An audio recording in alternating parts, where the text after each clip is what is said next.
Hello viewers, শুরু করছি আজকের শেয়ার বাজার। আজ শুক্রবার দিন ভিডিও করি না, কিন্তু আজকে করতে হলো। খবরটাও আমার কাছে ছিল না, পরে বলল যে শনিবার জন্য মার্কেট খোলা থাকবে। তো আজকে ব্যাংক নিফটি যা দেখলাম, মানে কাল বলেছিলাম এখানে দাঁড়িয়ে থাকলে একটা উপরে যাওয়ার চান্স আছে, কিন্তু এটা ব্ল্যাক ক্যান্ডেল হয়েছে এবং যেখানে দাঁড়ানোর সেখানটাই দাঁড়িয়ে আছে। কিন্তু আমি বলছি যে যা দেখছি তা খুব ভালো না, অর্থাৎ এখনও মার্কেট উপরে একটা যাওয়ার চান্স আছে, কিন্তু সেটা খুব জোরালো ইমপ্রেশন কিছু নেই। হ্যাঁ, এটা হতে পারে কি, এখানে যেটা মানে এখানে একটা আপট্রেন্ড আসতে পারে, সেই আপট্রেন্ড কখনোই এইটুকুর বেশি যাবে বলে মনে হয় না। সেটা হচ্ছে কত, 46,545। এখান থেকে যে একটা আপট্রেন্ড হওয়ার কথা ছিল, সেই আপট্রেন্ডটা হতে পারে। খুব ভালো স্ট্রং কিছু দেখছি না, তবে এটা উপরে গেলে এই পর্যন্তই যাবে, 46,545। এবং যেখানে আজকের ক্লোজ হয়েছে, সেই ক্লোজেরটাই হচ্ছে স্ট্রং সাপোর্ট। আমি আগেও বলেছি এই ক্লোজটা কিন্তু একটা স্ট্রং সাপোর্ট, এবং এই সাপোর্টটা হোল্ড করার পরেই একটা আপ ট্রেন্ড হওয়ার সম্ভাবনা থাকবে, এবং সেটা ওই পর্যন্ত 46,545। যদি বেশিও যায় তবুও আমি বলবো যে টেকনিক্যাল যে হিসেব, সেই হিসেবের মধ্যেই থাকা উচিত, কেননা এসব জায়গায় অনেক রকম গণ্ডগোল হয়। তো সেই জন্য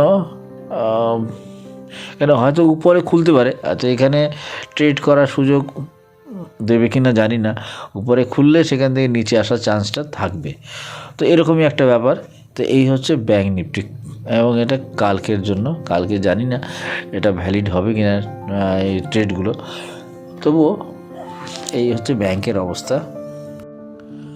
নিফটি যা হয়েছে তাদের স্লাইটলি উপরে আছে, অর্থাৎ একটা হোয়াইট বডি হলেও খুব বিন্দুর মতো, সেটা হিসেব মতন এটা বিন্দুর মতো বলা যায়।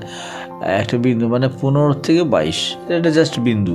তবে এখানে যেটা দেখতে পাচ্ছি, সেখানে আরেকটু উপরে যাওয়ার সম্ভাবনা যে হবে না তা না, সেটা কোন পর্যন্ত হবে সেটাও একটা টার্গেট, উপরে টার্গেটে বলছি 21,755, এরকম একটা জায়গায়।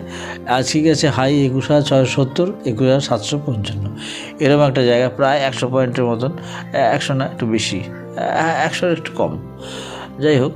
তো এরকম একটা জায়গা যাওয়ার সম্ভাবনা আছে। হ্যাঁ, এটুকুর বেশি আমি বলতে পারছি না, আমার হিসাব এটাই। তো হ্যাঁ, সেখানে হয়তো ক্লোজিং বেসিসে বা লো বেসিসে 680, আর ক্লোজ বেসিসে 741, এরকম একটা 727, এরকম একটা জায়গা হলেও হতে পারে। তবে মনে রাখতে হবে 755, এটা কিন্তু একটা স্ট্রং রেজিস্ট্যান্স হলেও হতে পারে। এখান থেকে আবার একটু নিচে আসে কিনা সেটাই দেখার ব্যাপার। হ্যাঁ, মানে এখান থেকে একটা আপট্রেন্ড আছে, আপট্রেন্ডটা শুরু হয়েছে, আপট্রেন্ডটা হ্যাঁ আপট্রেন্ড শুরু হয়েছে, তবে সেই আপট্রেন্ডটা মনে হয় খুব বেশি উপরে যেতে পারে না, ওই যা বললাম তাই। সেখান থেকে আবার একটা নিচে আসার চান্স তৈরি হবে। তো এই হচ্ছে নিফটি। ভেল বলেছিলাম যে ভেল আমি কিনেছিলাম, ভেল বাড়বে, এবং হয়তো কালকে 25 টাকা পর্যন্ত, যে 25 থেকে 30 টাকা পর্যন্ত এসপেলে যাওয়ার সম্ভাবনা হতে পারে। আর সেটা হয়তো আগামী 2 দিন একটা আপট্রেন্ড থাকবে, তারপরে আবার একটু নিচের দিকে আসার সম্ভাবনা তৈরি হবে।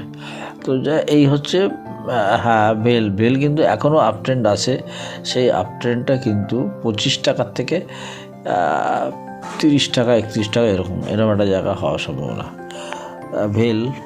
যারা ভেল আজকে কিনেছে তারা অবশ্য দিনে দিনে একটা ভালো প্রফিট পেয়েছে। তবে ভেলের একটা ব্যাপারে হিউজ বাইং হচ্ছে, এবং এই বাইংটা কিন্তু বলা যেতে পারে নিউ হাই, হ্যাঁ পজিটিভ ভলিউমের নিউ হাই হচ্ছে। অতএব সেই জন্য ভেল আমি অনেক আগের থেকে প্রায় 1.5 বছর আগের থেকেই বলছি 50 টাকা করে শুরু। তো ভেলের কিন্তু টার্গেট খুব লম্বা টার্গেট দেখা যায়, আগে তখনও বলেছিলাম যে একটা লম্বা টার্গেট আছে। আপাতত এইখানে টার্গেটগুলো হয়তো 250 টাকার থেকে 265, 75 এরকম হবে। আস্তে আস্তে ধীরে ধীরে এগুলো বাড়বে। হ্যাঁ সেটা কোন পর্যন্ত আবার, হ্যাঁ 275, 74 এরকম একটা টার্গেট তৈরি হয়েছে। তবে টার্গেটটা আরও বাড়বে, এটা লম্বা টার্গেটের যাত্রী বলা যেতে পারে। তো আপনারা এই ট্রেন যাত্রী না ট্রেন, এবং এই ট্রেনের যাত্রী যারা হবে তারাও অনেক জার্নি করতে পারবে, অনেক দূর জার্নি করতে পারবে। সেজন্য এই সব ট্রেনের যাত্রী যারা হয়েছেন তাদের বলছি, তারা আগামী দিনে আরও উপরে যাবে, আরও লম্বা জার্নি আছে। এবারে আছে আইআরএফসি 260 টাকা ফার্স্ট টার্গেট, 55 থেকে 60 টাকা, সেটা আজকে 60 টাকায় বন্ধ হলো। নেক্সট টার্গেট হবে 175 টাকা, 173, 74 টাকা। এটা এই স্পেলে বলা যেতে হয়তো একটা শেষের দিকে হতে পারে, হ্যাঁ তবে এটা হ্যাঁ 75 টাকায় একটা টার্গেট কমপ্লিট হতে পারে এই জায়গাটায়, আপাতত এরকমই মনে হচ্ছে। তো হ্যাঁ আইআরএফসি সেটাও বাড়বে। তবে এগুলো যারা আছে তারা তো আছেই, যাদের নেই তারাও এখান থেকে কিনতে পারে, তাদেরও কেনাটা ঠিক। হ্যাঁ 175 না 175 থেকে আরেকটু উপরেও যেতে পারে, 175, 76, তারপরে 200 টাকা, 200 লেভেল। 75-এর পরে হয়তো একটু হল্টেজ দেবে, তারপরে 200 টাকার মতন একটা জায়গায় যাবে। তো এই হচ্ছে আইআরএফসি, এও তাই অনেক দূর যাবে, অনেক লম্বা সফরের যাত্রী ট্রেন। তো এই ট্রেনে যারা চড়বে ঠিক বেলের মতনই, তাদেরও বহু প্রফিট হওয়ার সম্ভাবনা আগামী দিনে আছে।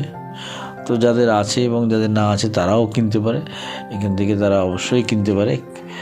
কিন্তু এখানে একটা স্টপ দেওয়া যেতে পারে 149 টাকা। এখানে এই 175 যে হয়তো একটা নিচের দিকে আসতে পারে 154, 55, এইভাবে হতে হতে হতে হতে উপর দিক যাবে। টাইমটা আমি আর বলছি না, কারণ টাইমের হিসেব এখানে করে খুব একটা লাভ নেই।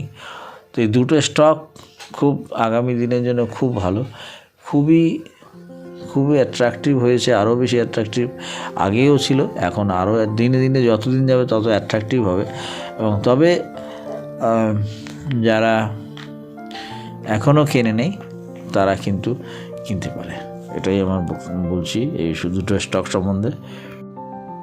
এর আগে বলেছিলাম ইরকনের লম্বা একটা কি বলে হোয়াইট ক্যান্ডেল হয়েছে। ইরকন কিন্তু এখানে আরেকটু উপরে যেতে পারে, 250 টাকা পর্যন্ত ইরকন যেতে পারে, 47 টাকা, 48 টাকা, 49 টাকা এরকম জায়গায় যাওয়ার সম্ভাবনা ইরকনের আছে। আপাতত আজকে এসছে কত 204 টাকা লো করে 227 টাকা, এবং মোটামুটি ওই রকম 240, 50, 45 টাকা, 50 টাকার মতন একটা টার্গেট এখানে তৈরি করেছে। তবে এখান থেকে হয়তো একটু কারেক্ট হলেও হতে পারে, হওয়ার সম্ভাবনা থাকবে এখান থেকে। এখন কীভাবে হয় ইয়েগুলো তারপরে হচ্ছে 275 টাকা, 300 টাকা, এই মোটামুটি একটা টার্গেট ইরকন সম্বন্ধে। 200 এরপরে এখানে একটু কারেকশান হলেও হতে পারে 50-এর পরে, হ্যাঁ তারপরে 275 থেকে 300 টাকা, এই হচ্ছে মোটামুটি ইরকনের টার্গেট। আপাতত এই টার্গেট আছে, এখন এই টার্গেট এক্সটেনশন হতেও পারে, আপাতত এরকম। এই হচ্ছে ইরকন গেল। তো এখন বাজারে তো অনেক স্টক আছে, অনেক স্টক, নতুন স্টক আসছে, তারা উপরে যাচ্ছে, নিচে নামছে।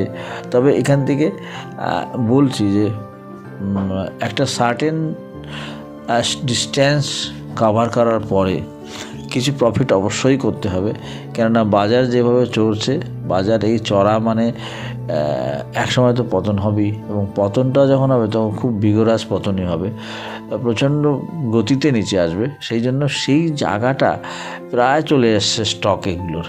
আর স্টক আমরা এই নেশার মতো না হয়ে গেছে একটা, বাজার যখন বাড়তে থাকে তখন নেশাগ্রস্ত হয়ে পড়ে মানুষ। তো নেশার থেকে যদি বেরিয়ে না আসতে পারা যায় তাহলে কিন্তু বিরাট লস হয়, সেই লস কিন্তু খুব তাড়াতাড়ি রিকভার হতে চায় না। আর সেই জন্য যে বাজারে প্রফিট নিতে হবে, এই যে আমি যে ইয়েগুলো বলছি যে 250 টাকা যাবে ইরকন, তারপরে 275 থেকে 300, তো এই জায়গাগুলো আমাকে বুঝে একটা প্রফিট নিতে হবে। এই প্রফিট যদি না নিতে পারি তাহলে পরে অনেক লস হয়ে যায়। এবং সেই লসটা কিন্তু চট করে মেকআপ দেওয়া যায় না। তো এখন এই হচ্ছে বাজারের একটা রীতি। এই রীতিতে ফলো করতে না পারলে আমাদের প্রচুর ক্ষতি হয়। তো এই ক্ষতিটা আমরা পরবর্তীকালে দেখা যায় যে সেটা একটা খুব আনবিয়ারেবল হয়ে যায়। সেই জন্যই বলা যে বাজার চড়ছে, এখন যে কোনো স্টক কিনলে পরে প্রফিট করা যেতে পারে, এটা ঠিকই, কিন্তু কোথায় আমাকে বেরোতে হবে তার একটা আইডিয়া অবশ্যই থাকা দরকার। সেই জন্যই বলা যে এইখানে এইসব জায়গাগুলোতে কিছু একটু বেচে আবার নিচে কভার করতে হবে। যদি দেখা যায় এইভাবে সবসময় প্রফিটটাকে বুক করতে হবে, কেন নিজের ইনভেস্টমেন্টটাকে কমাতে হবে, এই জায়গাটা হচ্ছে এরকমই। তো আজকে মোটামুটি এখানেই শেষ করছি, আর বেশি বলবো না, সময়ও শেষ। Thank you viewers.